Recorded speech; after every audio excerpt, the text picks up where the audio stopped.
Hi guys, Nathan Metal Down Under here. Today I'm going to be doing the Metal Tag 2024.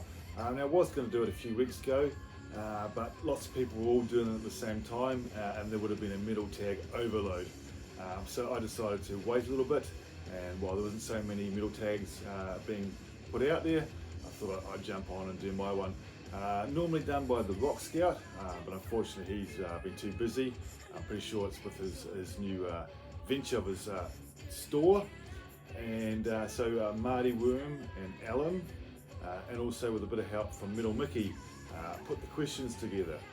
So yep, I thought I had to jump on it. I've done all the other years, 3 years, I think it's this will be the 4th year maybe. So I thought, yeah, have to jump on with it. Some great questions as always, and yep, 20 questions and I'll get started, otherwise the video is going to be way too long. Try and make it as short as I possibly can. So the first question is, name a release you're eagerly anticipating in 2024. Easy for me. There has to be a new album from the mighty Testament, and I'm pretty sure one will be coming out later this year, going from what I've been reading and what I've been hearing. Last album, Brotherhood of Snake, came out in 2016, so it's been such a long time between releases. Seeing this band live for the first time this year, so that'll be absolutely awesome. My favourite thrash band, personally, love them to pieces. Even through the 90s, love that stuff too. So yeah, Testament, looking forward to a new album from them, hopefully. Next question, number 2, Chinese New Year. 2024 is the year of the dragon. Show off an album either inspired by or containing dragons on the cover. Now I'm going for dragons on the cover. Going for the brand new album from Fure Swans, Figure Fure. Most of the albums actually have a dragon on the cover, but I chose the new one. Fure Swans actually in English is Firetail. So yeah, that's the dragon. So yeah, really cool picture art there with the dragon. Great band, great album art. Number 3, what is your favourite album that you acquired in 2023? I know there was so many, but I picked this one up in Sweden while I was over there, and that is, although it's not one of their greatest albums, still a great album to have, and especially an OG press, and that is Exodus, and Impact is Imminent. I really do enjoy this album. It doesn't compare to the first 3, but yeah, still a cracking album, and when I saw this in the store for such a great price, being OG and fantastic condition, had to jump on that. They also had the Dark Angel album that I was after too. Can't remember the name of it off the top of my head, but yeah, that would have been another one I could have shown. But yeah, Impact is Imminent by Exodus. Number 4, was there a title in 2023 that you were satisfied to purchase digitally, not on physical media, and why? Now I actually can't answer this question. I haven't bought anything digitally for many years. I used to have an iPod, and I used to buy a lot of songs off iTunes back in the day, but I haven't used iTunes in a long time, and I want to support the bands a bit more. I find like Spotify and that, I listen to some Spotify, but that's just seeing what songs and albums I really enjoy, and if I really enjoy it, I'll pick them up, and if they're not on physical format, I'll either wait till they are, or I just won't bother picking them up, because like it's all here, we're all into our physical media. So yeah, I can't really answer that question. Show an album that musically doesn't match the cover art. Now I've gone with this one. It's an oldie, but a really goodie, and that is Meatloaf and Bat Out of Hell. It really looks like a heavy metal cover to me, but it certainly isn't heavy metal. But still cracking tunes on this, Bat Out of Hell. But yeah, look at that and you think it's definitely going to be heavier than it actually is. But still a great album.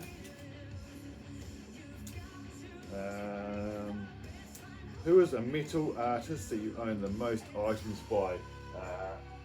That would definitely be my favourite band, Cradle of Filth, this is their debut album, pretty sure this is their debut. Yeah, The Principles of Evil Made Flesh. Love this band to pieces and own everything they've ever put out, plus live stuff, DVDs, etc. I couldn't tell you exactly how much I've got by Cradle of Filth, but I have their whole catalogue, plus live albums and I said DVDs as well. So yeah, Cradle of Filth. Another band I'm seeing live this year. Show an album that you blind bought in 2023. When I was in Germany, I picked up this. I'd never heard of the band before, but the cover looked intriguing, and it is Leather Bitch. Unfortunately, it's not the greatest album in the world. I'm a little bit disappointed when I heard it. I won't be getting rid of it because I can listen to it. But yeah, a little bit disappointed in this blind buy, the only blind buy I picked up in 2023. An okay listen, but not something I'll go back to that often.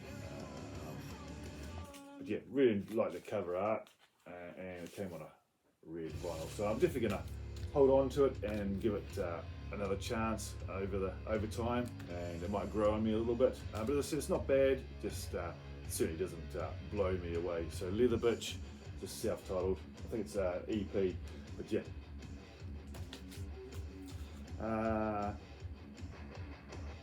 No, number 8. Show a title that you own on more than one format. Now I've got 2 albums on more than one format. First one being my favourite album of all time. It's Europe, Out of This World, which I have on. Obviously, I have 2 copies on vinyl. I have an original, a reissue. I have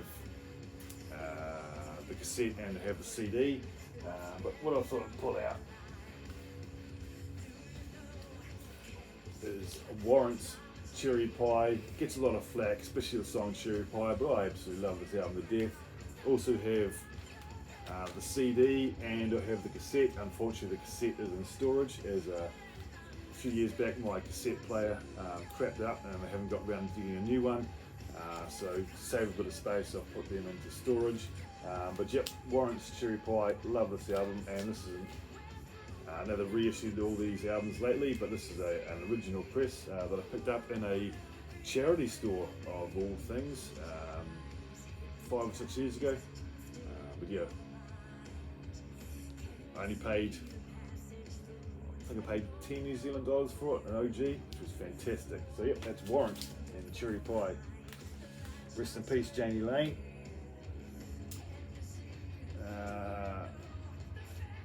Bookworm, show off a release conceptually inspired in our literature. Now, I'm not a reader, I never have been. I used to read magazines, heavy metal magazines back in the day, but that's about it. And I've never really got into a reading. Haven't got the patience for reading a book. I've tried biographies and stuff like that, but yeah, generally I'd rather listen to music or watch movies. So I struggle with this one a little bit, and I've had to cheat a little bit as it's not a whole full album to do with literature, but it is Anthrax, Among the Living. Now 2 songs in this are inspired by Stephen King. First one being Among the Living, which is from, was it from The Stand, I think? And then you have Skeleton in the Closet, which is inspired by the movie, by the act Pupil from Stephen King. Fantastic album, and I wasn't actually aware of that until I was looking up this particular album, and I discovered that there were a couple of tracks in here that were inspired by literature, and the one and only horror mastermind, Stephen King. So yeah, that's my answer to that.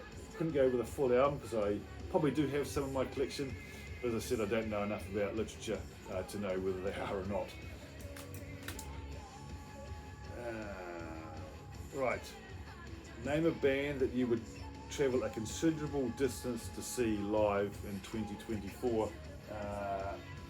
That would be love Bites out of Japan.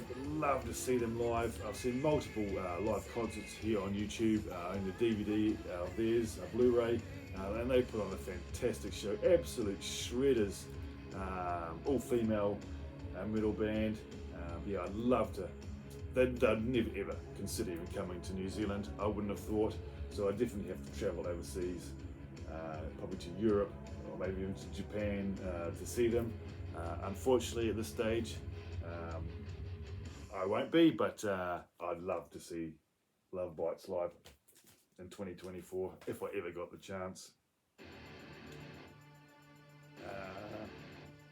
Number 11, Sour Grapes. Show a 2023 release that you enthusiastically purchased but eventually lost interest in. Now, when I heard the first couple of tracks released off this album before it was released, I thought they were actually pretty damn good. So I was actually looking forward to the album, and that was Metallica's 72 Seasons, and I actually do enjoy this album. Unfortunately, it's one that I maybe listen to twice, maybe 3 times at the most, and then just put it on the shelf, and I actually have not gone back to it.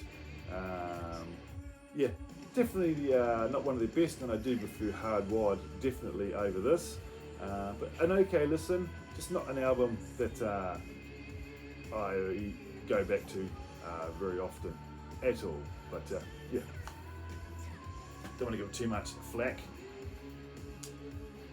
Number 12, The Golden Child. Name an artist that you feel can do no wrong. Another easy one for me, that would be the one and only Melissa Bonney, from numerous bands over the years. This is her main band, Ad Infinitum. She also started up Dark Side of the Moon, started off in Even More, and then Rage of Light, and then has also done multiple songs with other artists, for example Walkings, Fewer Swans, which I showed earlier. Fantastic singer, clean and growls, just awesome, and she can do no wrong in my opinion. What number are we up to? Overstay Welcome. Name a band that you wish would have quit while they were ahead. Now, I was going to go with a different band to start with. I was originally going to pick Sepultura. After Chaos AD, I think they should have just quit.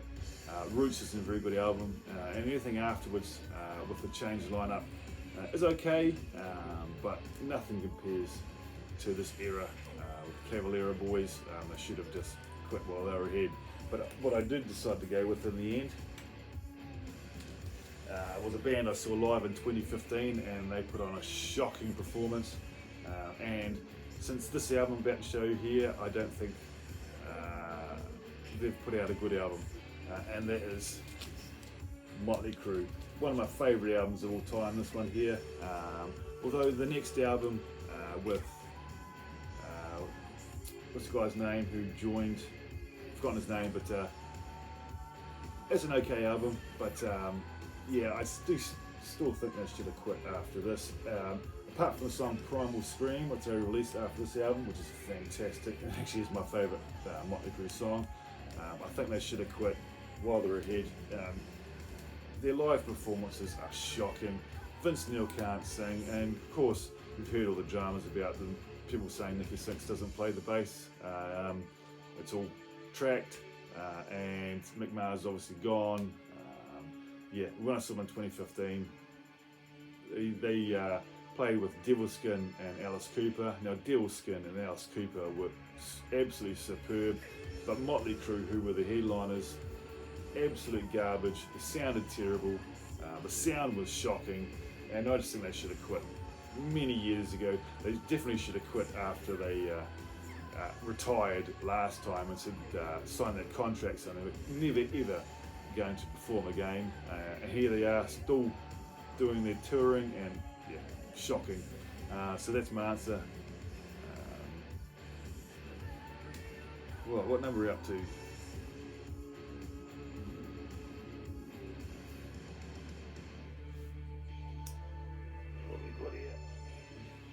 I'm getting a little bit confused here.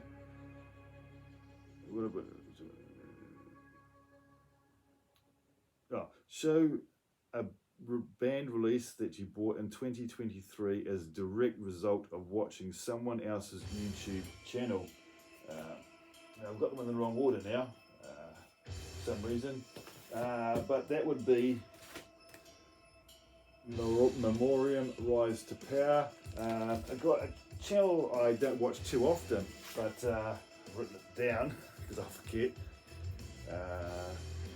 Thrash Mania 99.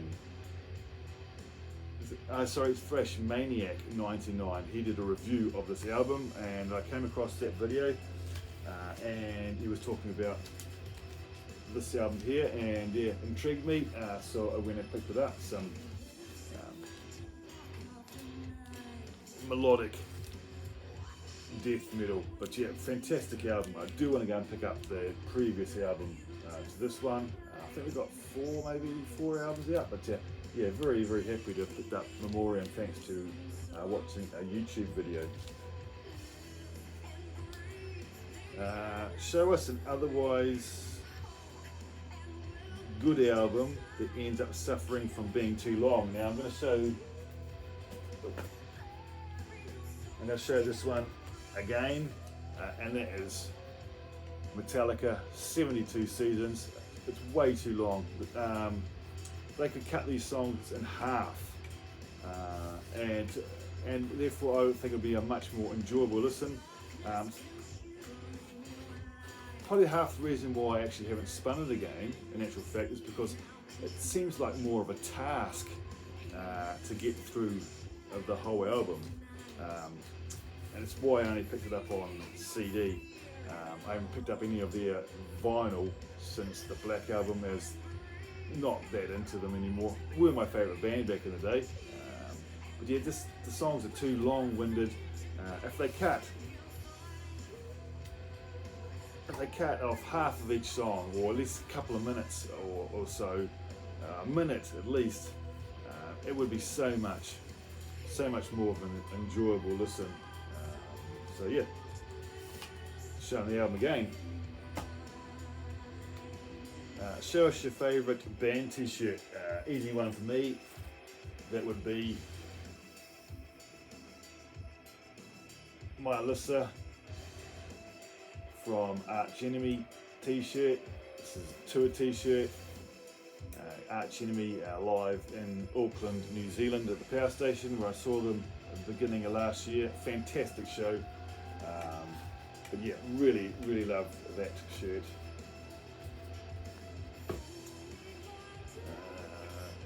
Share a band that has been around for at least 24 years that you think is still going strong, creatively relevant. Now, speaking of Arch Enemy, I'm going to pick Arch Enemy. Been around since 1995, and I think they're still very relevant today. Melodic death metal was very, very, very popular. And what's really cool on this particular album, the most recent album from 2022, they've changed their style a little bit. They now have a little bit of clean vocals in it too, thanks to Alyssa's amazing clean vocals.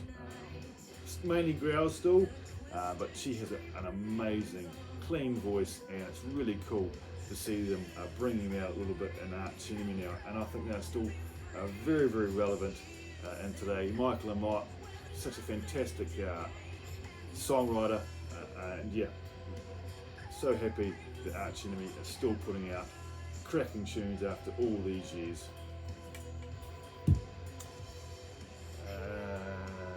Share your favourite band mascot. Now I've seen lots of videos, and a lot of people have shown, of course, Eddie, and then you have the Motorhead, and then you have Megadeth, but I'm actually going with Captain Morgan from Ailstorm. Love this band, always have fantastic artwork, and they change up Captain Morgan as they do with Eddie on every album. But I'm a big pirate fan, so yeah, to have Captain Morgan as a mascot, I think is bloody brilliant. So yeah, Captain Morgan from Hailstorm. Grab bag, share a random pull from your collection. Now I'm just going to put my hand behind me and I'm going to grab out an album, if I can get my hand in there. I'll go with, pulling out more than one here. We'll go with this one, and it is Beyond the Black, their most recent album. Fantastic album, one of their best in my opinion. Saw them live twice in 2023, and yeah, great female fronted symphonic metal, and yeah, love this band to pieces. So yeah, that's my blind pull. Show an album from a metal band that others may not consider metal. Now this is the last question. Now back when I was growing up in the 80s, hard rock, glam rock, it was called glam metal, was considered a metal. So even to this day, I still consider glam rock bands, glam metal bands, hard rock bands in the heavy metal genre. And what I've gone with is Poison and Open Up and say, growing up, this was metal. They had Poison in all the metal magazines. A lot of people these days saying it's just hard rock, but to me, this is very much metal from me growing up. And I don't care what people say. It is my opinion, and yeah, I'm going to say Poison is metal. I think they are. So yeah. So thanks guys for watching. Actually, it's only lasted 22 minutes, which is fantastic. Hope you guys enjoyed my answers. Thanks Marty, Alan and Metal Mickey for putting this year's metal tag together. I really enjoyed rummaging through the collection and seeing what I could pull out for the answers. So thanks guys for watching. Have a great rest of your weekend, and I'll see you guys again in another video. Bye for now.